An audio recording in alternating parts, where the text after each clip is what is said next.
In the summer of 1944, an American paratrooper somewhere in the hedgerows of Normandy opened a small, waxed cardboard box.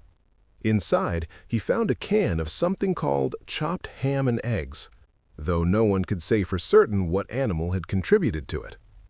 There were 4 hard biscuits that could crack a tooth if you weren't careful, a stick of gum, 4 cigarettes, a tiny packet of lemon powder so acidic it could double as floor cleaner, and a miniature can of processed cheese that bore no resemblance to anything that had ever come from a cow. This was dinner. This was breakfast. This was, for weeks or months on end, the only thing standing between a fighting man and starvation. The men who carried them into battle had names for them that cannot be repeated here.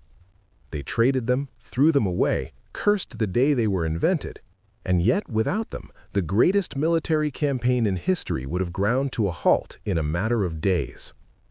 This is the story of the K-ration, the meal soldiers hated, but the meal they needed to survive. To understand the K-ration, you have to understand the problem it was designed to solve. When the United States entered World War II in December 1941, it faced an impossible logistical challenge.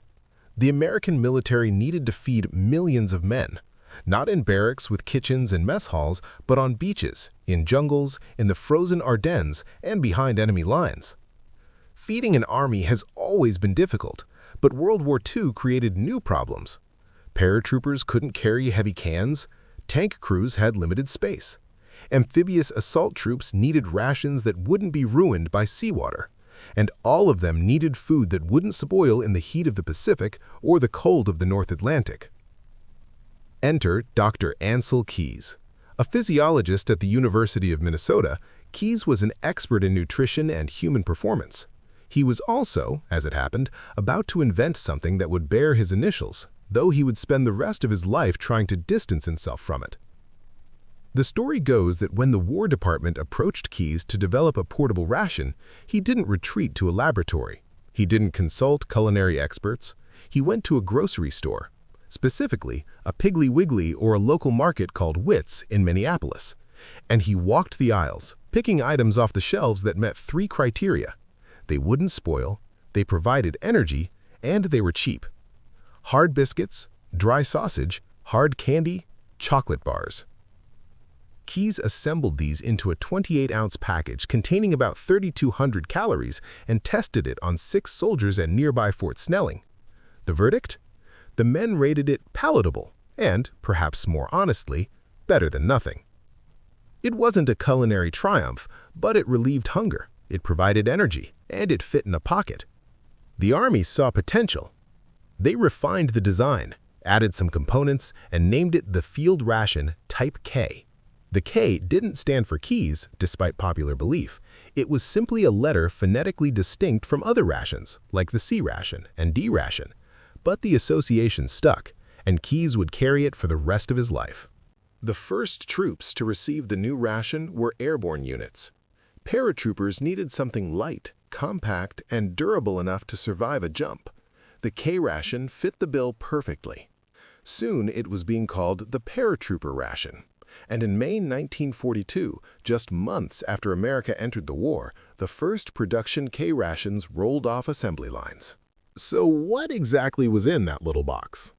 A full day's K-ration came in 3 separate packages: breakfast, dinner, and supper. Later versions introduced color coding: brown for breakfast, blue for dinner, olive drab for supper to help soldiers tell them apart in the dark. But in the field, most men just opened boxes at random and hoped for the best. The breakfast unit contained a small flat can of chopped ham and eggs, a congealed mixture that one veteran described memorably as a dish that will live in infamy. There were 4 hard biscuits, sometimes called hardtack, dense crackers that could break teeth and, according to one account, break the machinery trying to make them. A fruit bar provided fiber and a hint of sweetness. There was instant coffee, sugar cubes or tablets, and a small compartment with 4 cigarettes, and of course, gum. The dinner unit swapped coffee for a bouillon paste that could be dissolved in hot water. The supper unit contained a different meat product, sometimes cheese, sometimes sausage, sometimes a processed meatloaf. All 3 units included the hard biscuits, all 3 included gum, and all 3 included something that soldiers quickly learned to dread: the lemon powder. This lemon powder was supposed to provide vitamin C and a refreshing beverage. In practice, it was so acidic that soldiers reported it worked better as a floor cleaner than as a drink. Some men threw it away unopened, others saved it for purposes the Quartermaster Corps had never imagined. Every K-ration also included what the Army called accessories: chewing gum, 4 flavors, including spearmint, peppermint, wintergreen, and cinnamon. The gum served multiple purposes. It cleaned teeth when soldiers couldn't brush, it relieved tension, and it provided a small taste of something that didn't taste like a ration. Cigarettes came in every package: Wings, Avalon, or 20 grands. Matches, waterproofed. Toilet paper, compressed into a tiny square, and a small can opener, later known as the P-38, that soldiers would carry on their dog tags for decades to come. Total weight, about 28 ounces. Total calories, approximately 2,830. The Army calculated this was enough for a soldier in combat. They were wrong. But it would take years and thousands of starving men to prove it. Before the K-ration was deployed worldwide, it underwent testing. In 1942, a small group of paratroopers and the Panama Jungle Test Platoon took the ration into the field for 3 days. They marched an average of 11 miles per day on cleared roads through gentle terrain.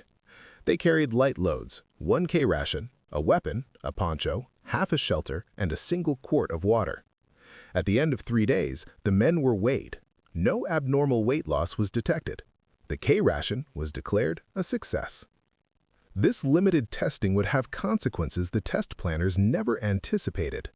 The K-ration had been evaluated in ideal conditions: short duration, light loads, temperate weather, minimal stress.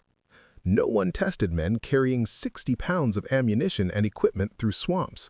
No one tested men eating K-rations for weeks instead of days. No one tested men fighting, digging trenches, and marching double time in extreme heat or bitter cold. Nevertheless, when the Army needed to make decisions about specialized rations in 1943, the Panama tests were cited as evidence that the K-ration could replace the more expensive mountain ration and jungle ration. The Quartermaster Corps, facing procurement and storage challenges, was happy to simplify supply lines.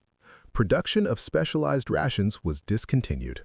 From that point forward, the K-ration would be issued not just for short-term emergencies, but as the primary field ration for frontline troops worldwide.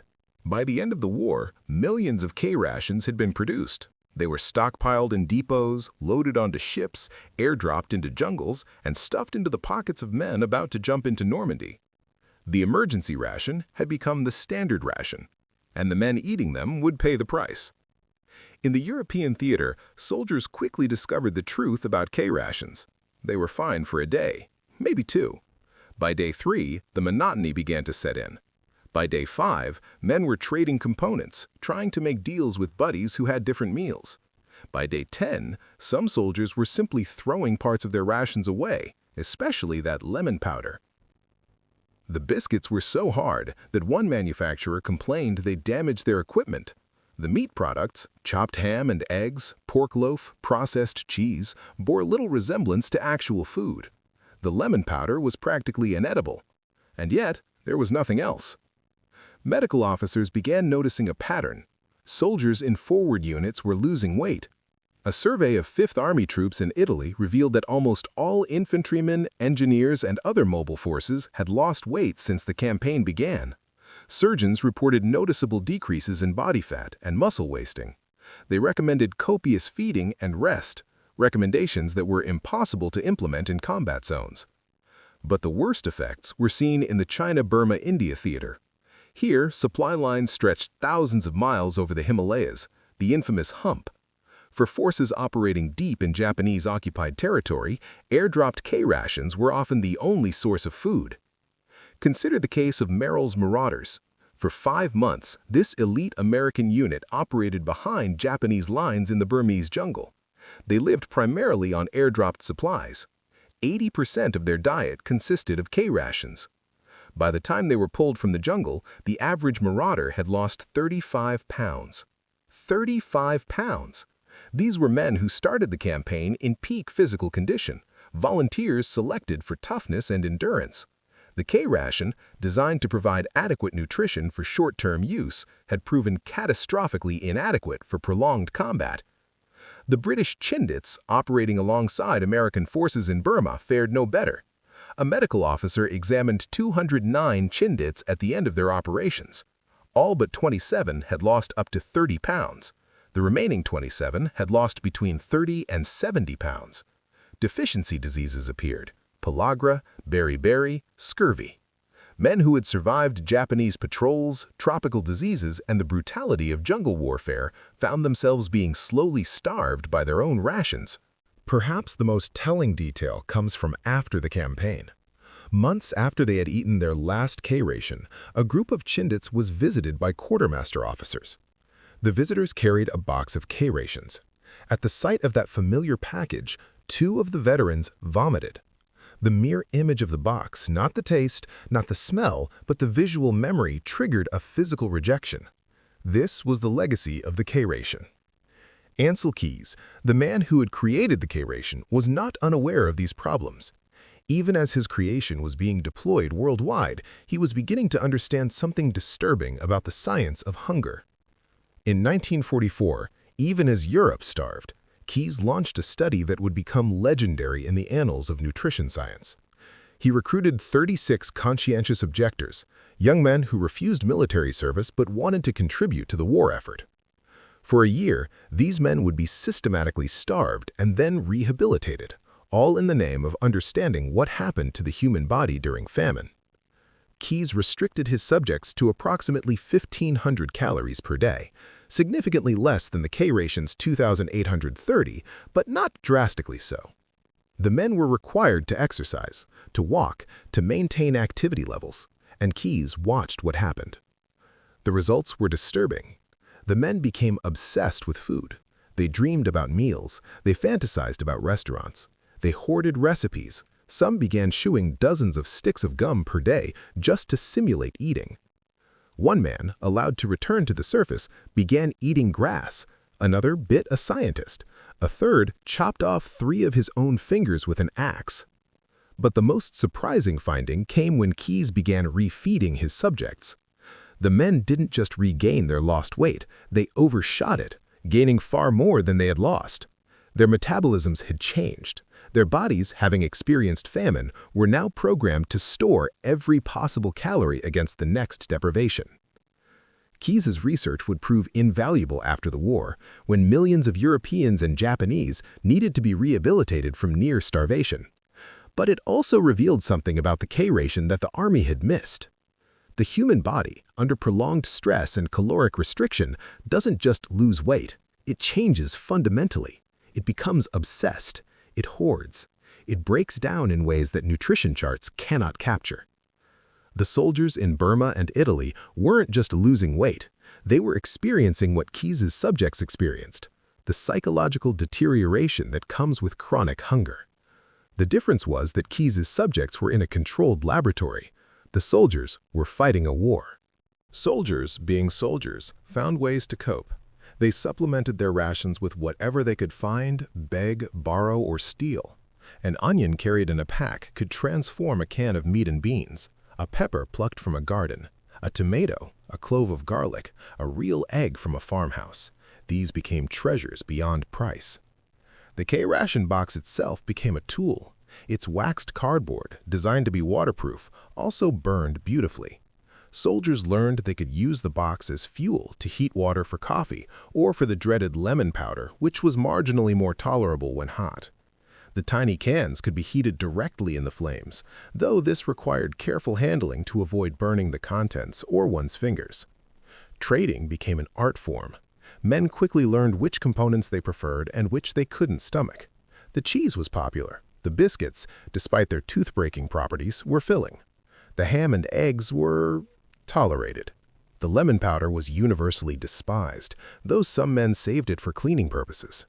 The cigarettes included in every K-ration were perhaps its most appreciated component. Wings, Avalon, and 20 Grands weren't premium brands, but to a man in a foxhole, they were a connection to normalcy. A few minutes of smoking meant a few minutes of not thinking about the war. Sometimes supply officers would include supplemental items. D-ration chocolate bars provided additional calories, though the D-ration was formulated to withstand tropical heat, which meant it was practically inedible without heating.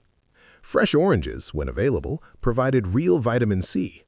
Captured enemy rations became prized possessions, not because they were better, but because they were different. The Germans had their own field rations, which Americans sometimes captured and sampled. The Japanese, in the early stages of the war, had relied on local supplies, a strategy that failed catastrophically in places like New Guinea, where there was nothing to take. By 1943, Japanese forces had learned to grow their own vegetables, subsisting at levels that would have shocked American quartermasters. But the most important improvised addition to the K-ration was not food, it was company.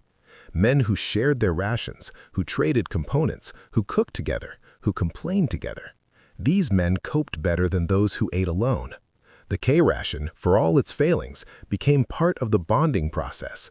Shared misery, as any veteran will tell you, is still shared. By the time World War II ended in 1945, millions of K-rations had been produced and consumed. They had fed paratroopers on D-Day, Marines on Pacific Islands, engineers building bridges, medics treating wounded, and infantrymen holding freezing lines in the Ardennes. They had been airdropped to guerrillas, issued to allies, and stockpiled on every front. And then, suddenly, the war was over. The Army found itself with enormous stockpiles of K-rations and no immediate use for them. The ration that had been designed for short-term emergencies, that had been used for long-term subsistence, that had been hated by nearly everyone who ate it, this ration was now surplus. In 1948, the K-ration was declared obsolete. The Army had moved on to improved versions of the C-ration, which provided more calories and better nutrition. The remaining K-ration stocks were distributed to civilian feeding programs overseas. The hated ration, in its final act, helped feed the hungry of Europe and Asia. Ancel Keys, the man whose name would forever be associated with the K-ration, spent the rest of his life trying to improve human nutrition. The starvation experiments of 1944 to 1945 had taught him something profound about food and health.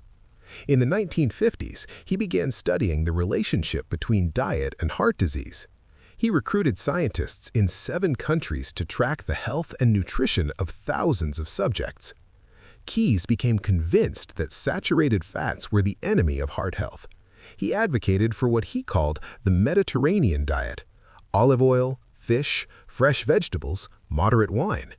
He was so convinced of its benefits that he moved to the village of Piopi on Italy's southwest coast. There, he lived out his days eating the very foods his ration had lacked. Ancel Keys died in 2004, just 2 months short of his 101st birthday. The creator of the K-ration, the man who had fed millions of soldiers on canned meat and hard biscuits, had become an evangelist for fresh food and healthy living.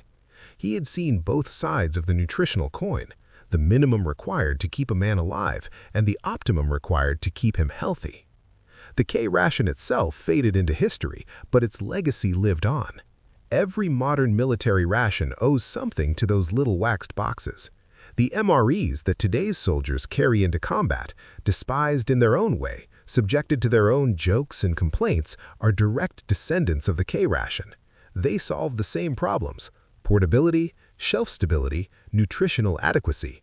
And they provoke the same complaints: monotony, strange flavors, and the eternal gap between what a soldier wants and what logistics can provide. Ask any World War II veteran about K-rations, and you'll get a story. Some will tell you about the lemon powder. Some will imitate the texture of the biscuits. Some will make a face and change the subject.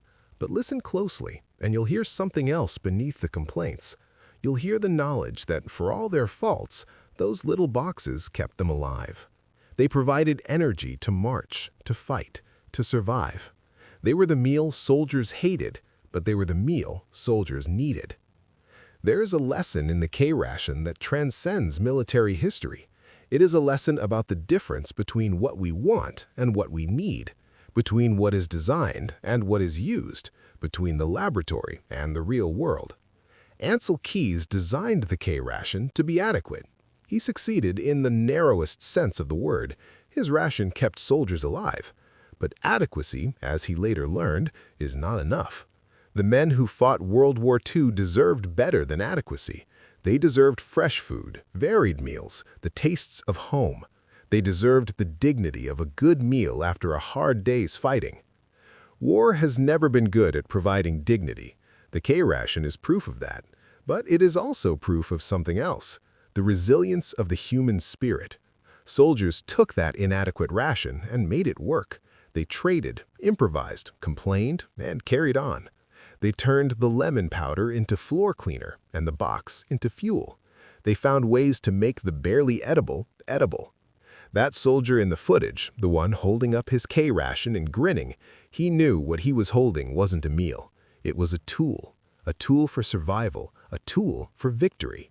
He ate it without enthusiasm, but he ate it, and then he went back to fighting. The K-ration is gone now, obsolete since 1948, but the men who carried it are not forgotten, and neither, perhaps, is the lesson they taught us, that the worst meal in the world can still be the most important one, if it keeps you alive long enough to win. Ancel Keys lived to be 100 years old. He never ate another K-ration.